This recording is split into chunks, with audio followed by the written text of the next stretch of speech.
మీరు కూడా ఆలోచించండి, అందరూ కలిసి ముందుకు పోవాల్సిందిగా నేను కోరుకుంటూ నెక్స్ట్ ఇప్పుడు వే ఫార్వర్డ్. పోలీస్ శాఖ పూర్తిగా ప్రవర్తనలోనే మార్పు తీసుకొస్తాం, కొత్త క్రిమినల్ చట్టాలపైన అవగాహన వేస్తాం, చర్చ చేస్తాం. లా అండ్ ఆర్డర్ ఎందుకు అవసరం, లా అండ్ ఆర్డర్ యొక్క ప్రాముఖ్యత ఏంటి, లా అండ్ ఆర్డర్ ఉంటే ఏమేమి లాభాలు వస్తాయో అన్నీ కూడా చర్చ చేస్తాం. ఏదైతే మోడర్న్ ఎక్విప్మెంట్ ఉందో అత్యాధునిక సాంకేతిక పరిజ్ఞానం తీసుకొచ్చి ఎవరు తప్పు చేసినా, నిన్న మీరు చూస్తే ఏ పరిస్థితికి వచ్చారంటే మదనపల్లి ఫైల్స్, ఇది లేటెస్ట్ కేసు. అక్కడ సిఎస్ అందరూ ఉన్నారు, దగ్గర దగ్గర 2000 ఫైల్స్ కాల్ చేశారు, అన్ని రిట్రీవ్ చేస్తున్నారు. ఇప్పుడు అంటే ఏ విధంగా వీళ్ళు తయారైపోయారంటే వీళ్ళు చేసే ఘోరాలు నేరాలు కప్పిపుచ్చుకోవడానికి దేనికైనా తెగాయించే పరిస్థితికి వస్తున్నారు. అందుకనే ఈ టెక్నాలజీ కూడా ఉపయోగించుకుంటాం. గంజాయి మారక ద్రవ్యాల బెడదపై పోరాటం చేస్తాం, ప్రజల్లో అవగాహన చేస్తాం, ఇంకా డిబేట్ చేద్దాం. ఎట్టి పరిస్థితుల్లో దీన్ని ఎరాడికేట్ చేయాల్సిన బాధ్యత ఈ ప్రభుత్వం పైన ఉంది. దాన్ని పూర్తిగా ప్రజల్లో తీసుకునే బాధ్యత ఇక్కడ ఉండే ఎమ్మెల్యేల పైన, ఈ డిపార్ట్మెంట్స్ పైన ఉందని చెప్పి నేను మీకు తెలియజేస్తూ, ప్రవర్తనాత్మక పోలీస్ శాఖ, నేరగాళ్ళలో భయం రావాలి. నేను అందుకే ఫైనల్గా ఒకటి చెప్తున్నా, లాస్ట్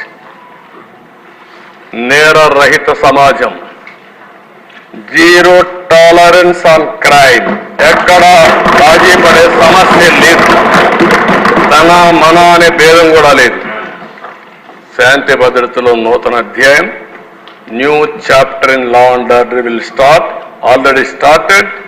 ఎవరైనా మారకపోతే మళ్ళీ చెప్తున్నా ఈ హౌస్ ద్వారా, ఎట్టి పరిస్థితుల్లో మీరు మారకపోతే దాని సీక్వెన్సెస్ కానీ దాని కాన్సిక్వెన్సెస్ కానీ మీరు ఫేస్ చేసే పరిస్థితి వస్తుంది. లా అండ్ ఆర్డర్కి అభయడగండి, చట్టాన్ని గౌరవించండి, లా ఆఫ్ ది ల్యాండ్ ఉంది.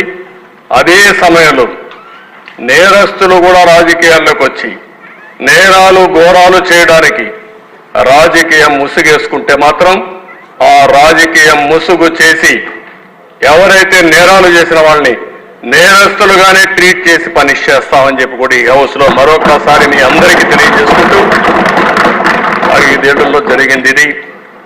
దీనికి ఒకటే పరిష్కార మార్గం, ప్రజా చైతన్యం. ఆ ప్రజా చైతన్యంతోనే ముందుకు పోయి ఒక ఆంధ్రప్రదేశ్ రాష్ట్రం పీస్ఫుల్ స్టేట్, ఒక డొసైల్గా ప్రతి ఒక్కరు కూడా ప్రపంచంలోనే తెలుగు జాతి, నేను ఎన్నోసార్లు చెప్పాను, నెంబర్ 1 కమ్యూనిటీగా చేసే అవకాశాలు ఉన్నాయని, దానికోసం ముందుకు పోతా అని చెప్పి తెలియజేసుకుంటూ, నేను చెప్పిన విషయాలన్నీ ప్రజలు ఆలోచించండి. మీకు జరిగిన ఘోరాలు అన్యాయాలు ఇక్కడనే నేను చూస్తే 80% 90% ఎమ్మెల్యేస్ అంతా బాధితులే. ఇదే సమస్య ప్రజల్లో ఉంది. వాళ్ళు చెప్పుకోలేని ఫియర్ ఉంది, భయం ఉంది. కొంతమందికి ఎవరికి చెప్పాలో తెలియని పరిస్థితుంది. వాళ్ళు కూడా చెప్పమంటున్నా, మీకు జరిగిన అన్యాయాలు చెప్పండి. మీ అన్యాయాల్ని పూర్తిగా అరికట్టే బాధ్యత, మీకు న్యాయం చేసే బాధ్యత మేము తీసుకుంటామని మరొకసారి తెలియజేసుకుంటూ ఈ అవకాశాన్ని ఇచ్చిన